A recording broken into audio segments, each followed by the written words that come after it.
welcome to a day in my life office edition. On this particular day, I was reading a literature. The literature was on cancer screening and cancer prevention. It was talking about how people don't get diagnosed on time, like they get diagnosed at a later stage, and at this stage most people don't have the option to undergo treatment because their cancer had already gotten to the last stage. And so this is why we sometimes lose people to cancer. I come from a community where people rarely go to the hospital. They would rather treat themselves at home, and then they go to the hospital when it's at the late stage, like when they cannot even move their legs. That is when they consider going to the hospital, and this is actually doing us more harm than good. I don't know if you've been seeing the recent trends on Twitter.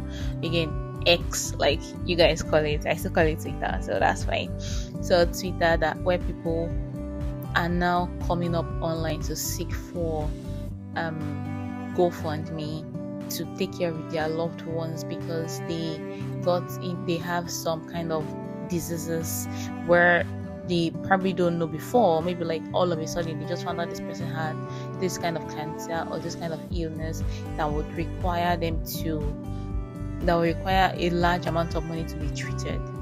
First off, I need to say at this point that I am not against GoFundMe, but what I'm saying is that if, for instance, we are a community where we go for regular screening, we go for regular medical checkup, we would have detected some things, maybe not all illnesses, but some things. For instance, cancer have stages, right? So let's say you go to the doctors like every 6 months. Your mandate is to go to the doctor every 6 months. Your doctor would have probably told you they found a symptom of something, and you would have worked towards finding, like they would have worked towards it in the early stage. So essentially what I'm saying is that going to the doctor regularly would actually help you to detect some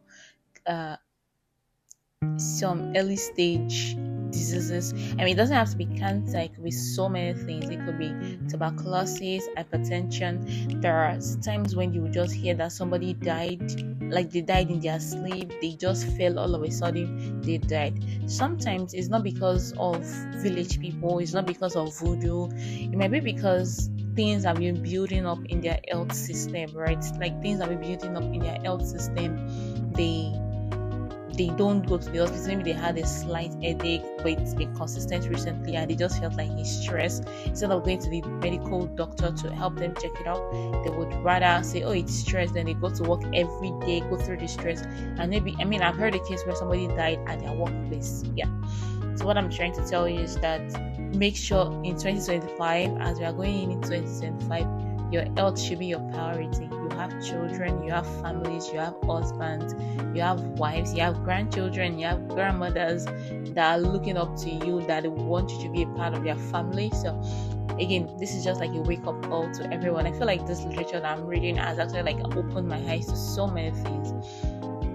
So this is your wake-up call to book that doctor today, schedule that appointment today, go for a medical checkup.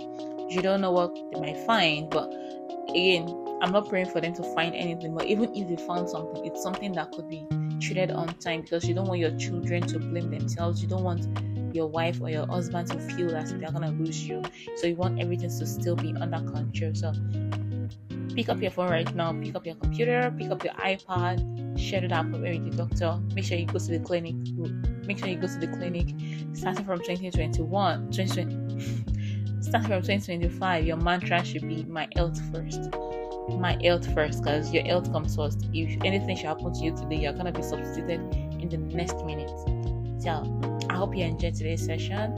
If you like more topics on this, because I feel like this is something we should talk about, coming out here to talk about our health issues, that'll be something that'll be nice. And again, all of these things I'm saying is based on the literature. And yeah, thank you so much for listening and watching. Bye bye. See you next time. Make sure to subscribe. Thank you.